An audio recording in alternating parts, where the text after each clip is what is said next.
हम आपको लिए चलते हैं जोशीमठ। हमारे संवाददाता आशुतोष मिश्रा वहां पर मौजूद हैं और वो अपनी आंखों देखी वहीं से सुनाएंगे किस तरह का दर्द है। लोग परेशान हैं, अपना घर बार सब कुछ बर्बाद होता देख रहे हैं।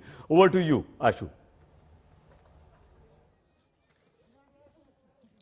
शुक्रिया सईद। और सीधे जोशीमठ में आखिर क्या कुछ हो रहा है, ग्राउंड जीरो पर मैं हूं और पल पल की जानकारी हम लगातार सुबह से अपने तमाम दर्शकों को दिखा रहे हैं कि आखिर इस जोशीमठ में क्या कुछ हुआ।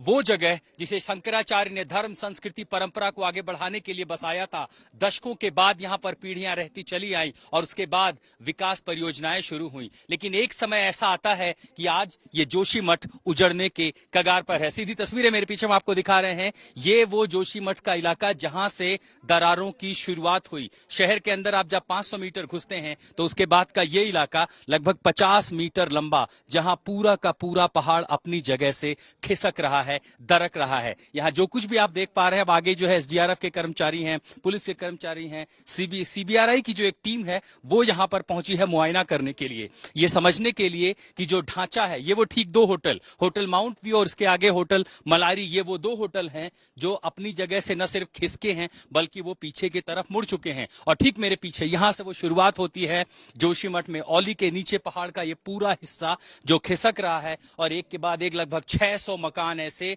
जिन्हें मार्क किया गया है डेंजर जोन में। या देखिए लाल निशान लगा दिया गया, और निशान इसीलिए क्योंकि ये कहा गया है लोगों को अब यहां चले जाइए, यहां आप नहीं रह सकते। इस होटल के नीचे देखिए, ये सिर्फ दरारें नहीं है बल्कि ये खतरे की घंटी है। आखिर ये बने हैं, आपको ये भी बताएं, जोशीमठ में 2 मंजिला से ऊपर निर्माण कार्य की अनुमति नहीं है, लेकिन फिर भी यहां पर 5 मंजिला, 6 मंजिला, 7 मंजिला होटल बनाए गए। वजह क्या है? स्थानीय लोग मानते हैं कि एनटीपीसी की एक परियोजना 12 किलोमीटर लंबी वो टनल जो हेलंग तक जाती है, कहीं वो जिम्मेदार है। लेकिन एनटीपीसी और उत्तराखंड की सरकार मना कर रही है कि ये वजह नहीं है। तो आखिर वो वजह क्या है?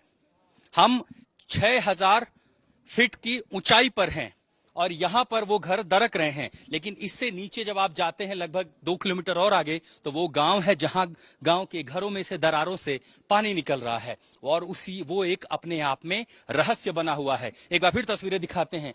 बैरिकेड लगा दिया गया है, प्रमुख सड़क को रोक दिया गया है। ये तमाम सारे लोग आगे जाएंगे क्योंकि इसके बाद इस बिल्डिंग को गिराना है। लेकिन ऊपर जो लोग हैं वो अपना घर छोड़कर जा चुके हैं, अलग अलग जगहों पर शरण ले रहे हैं, अलग अलग जगहों पर सरकार उन्हें रख रही है। लेकिन बहुत सारे लोग हैं जो घर छोड़ने को तैयार नहीं है, जाने को तैयार नहीं है, क्योंकि सबसे बड़ा सवाल यह है कि जिन घरों में उनकी पीढ़ियां रही हैं, जहां वो बचपन से लेकर के बड़े तक अपनी पूरी उम्र देख चुके हैं, वहां से जाने के बाद उनके घरों का क्या होगा, भविष्य का क्या होगा, आखिर आगे क्या होगा। लेकिन इस बीच जो जोशीमठ में आप देख रहे हैं कि यह हलचल इसलिए बढ़ी है क्योंकि सरकार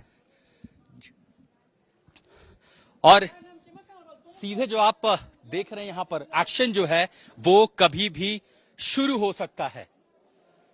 तमाम सारे लोग यहां पर जमा हो चुके हैं एसडीआरएफ के, और हम लगातार जो सुबह से रिपोर्ट्स दिखा रहे हैं एक के बाद एक कि कैसे आखिर ये पूरा जो घटनाक्रम है ये शुरू होता है और उसके बाद आज स्थिति क्या है। कुछ देर में हमारे कुछ सहयोगी भी जोशीमठ के दूसरे अलग हिस्सों से जुड़ेंगे और उनसे भी हम बात करने की कोशिश करेंगे कि आखिर कहां पर क्या क्या। और आपको ये भी बता दें कि आज यहां पर उमा भारती का दौरा हो चुका है और रक्षा राज्य मंत्री जो है वो भी यहां पर पहुंच चुके थे, वो भी यहां पर आए थे जायजा लेने के लिए। और अब यहां पर जो है ये वो जगह है जहां पर इन 2 इमारतों को सबसे पहले गिराया जाएगा।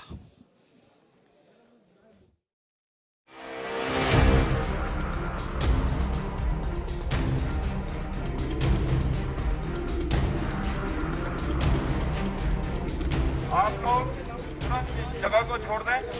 आप लोग भी से हाथ बंद रखें और छोड़ दें। तुरंत बंद करें इसको भी आज।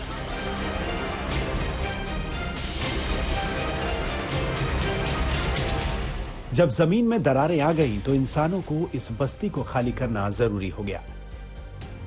जरूरी हो गया जोशीमठ की इन इमारतों को गिराना। जरूरी हो गया इन आशियानों के बाशिंदों को कहीं और शिफ्ट करना।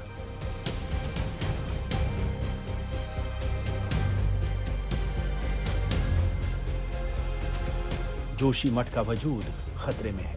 वजह कुदरत की बेरुखी हो या फिर पहाड़ के इस हिस्से पर क्षमता से ज्यादा बोझ।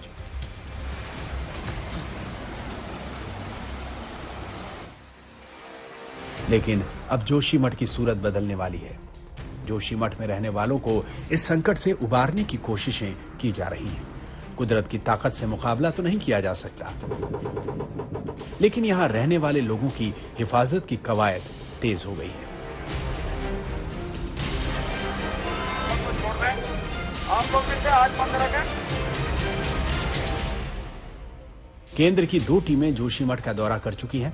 डिजास्टर मैनेजमेंट एक्सपर्ट्स की 8 सदस्यों वाली टीम ने उत्तराखंड सरकार को अपनी सिफारिशें भेज दी हैं। इन सिफारिशों में सबसे ज्यादा जोर खतरनाक इमारतों को गिराने पर दिया गया है।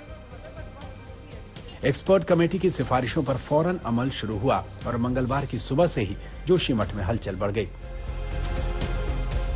एसडीआरएफ की टीम सुबह से ही एक्शन में दिखी। पीडब्ल्यूडी और एसडीआरएफ की टीम ने पूरे इलाके का पहले से ही सर्वे कर रखा था। खतरनाक इमारतों पर लाल क्रॉस के निशान लगा दिए गए हैं। अब अगला कदम इन इमारतों को गिराने का है, लेकिन डिमोलिशन की इस कार्रवाई में किसी को चोट न आए, इसका पूरा ख्याल रखा जा रहा है। पुलिस और एसडीआरएफ की टीम बाकायदा अनाउंसमेंट करके लोगों से इलाके को खाली करने की अपील कर रहे हैं। आप लोग तुरंत इस जगह को छोड़ दें। आप लोग भी से आज बंद रखें और छोड़ दें। यहाँ से आप लोग भी निकल जाएं घर की और सभी लोग यहाँ पे, जिन लोग के यहाँ नजदीक घर हैं, ये दोनों होटल आज डिस्ट्रॉय किए जाएंगे। पीछे आ जा भाई, पीछे आ जा। से पसीने से खून से जो हम आशियाना बनाते हैं, एक घर बनता है, कुछ लोग मिलकर के उसे घर बनाते हैं और जब वो घर छूटता है तो बहुत तकलीफ होती है। और आज जोशीमठ के कई ऐसे परिवार हैं जो इस तकलीफ से जूझ रहे हैं, उन्हें घर खाली करना पड़ा है। लेकिन सबकी नजर मेरे ठीक पीछे इस ग्राउंड जीरो पर है, जहां पर इन 2 होटलों को गिराया जाएगा और उसके बाद ये प्रक्रिया कई चरणों में कई इलाकों तक फैलती जाएगी। हमारे सहयोगी कमल नयन सीधे जोशीमठ से यानी इसी ग्राउंड जीरो से जुड़ रहे हैं। कमल, क्या जानकारी आपके पास, क्या क्या तैयारियां की जा रही हैं? और सुबह से हम देख रहे हैं कि बैरिकेडिंग और तमाम सारी व्यवस्था तो हो रही है, तो क्या ये ढांचा, ये हम मान के चले कि होटल गिराने की शुरुआत आज से हो पाएगी? कमल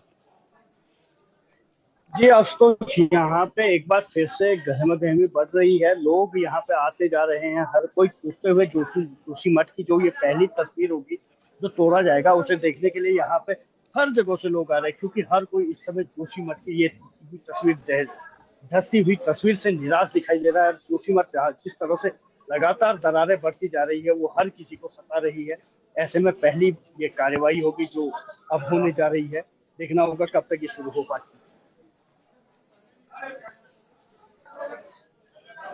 ये एक सवाल दरअसल सुबह से बना हुआ है। दरअसल हम भी ये जो स्ट्रक्चर देख रहे हैं कि क्या इस तरह की एक्सपर्टीज है कि इतनी बड़ी इमारत अगर गिरती है, मलबा कहां जाएगा नीचे, क्योंकि नीचे के हिस्सों को खाली करा दिया गया है। लेकिन अगर आप और 500 मीटर नीचे जाते हैं तो वहां अभी भी रिहायशी बस्ती है। तो अभी तमाम सारे जो सीबीआरआई के लोग हैं, एसडीआरएफ के लोग हैं, वो यहां पर लगे हैं। और इस बीच कई सारे हमने जो औपचारिक बयान देखे हैं, चाहे वो डीजीपी की ओर से, मुख्यमंत्री की ओर से, तैयारियों के नाम पर सबसे बड़ी बात कही कि जो लोग हैं उनका विस्थापन होगा। अब तक हम देख रहे थे कमल की नीचे कई सारे गांव के लोग हैं जो अभी तक घर छोड़कर जाने को तैयार नहीं हैं। उन्हें कब तक विस्थापित कर लिया जाएगा और सबसे ज्यादा दिक्कत आखिर उन्हें किस बात की है? क्या खतरा तो आखिर उन पर भी मंडरा रहा है? कब तक हम उम्मीद कर सकते हैं कि वो जगह छोड़कर चले जाएंगे?